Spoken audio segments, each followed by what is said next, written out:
Cervical cancer આ ખૂબ ચિંતાનો વિષય છે,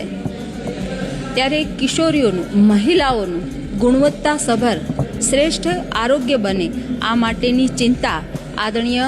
વિશ્વ જનનાયક વડાપ્રધાન શ્રી નરેન્દ્રભાઈ મોદી સાહેબે કરી છે, જેના ભાગરૂપે આજે રાજસ્થાનના અજમેર ખાતેથી રાજ્યવ્યાપી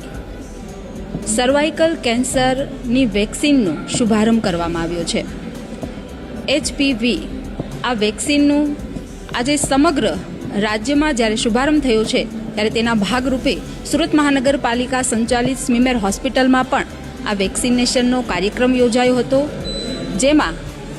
બાલિકાઓને એટલે કે જે કિશોરીઓની ઉંમર 14 વર્ષ પૂર્ણ થઈ છે અને 15મા વર્ષમાં પ્રવેશ થયો છે આ દીકરીઓનું વેક્સિનેશન થશે. અને આ ખૂબ ચિંતા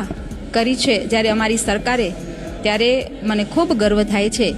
કે સુરત મહાનગરપાલિકાના 57 જેટલા હેલ્થ સેન્ટરો પર આ વેક્સિનેશનના કેમ્પ થશે,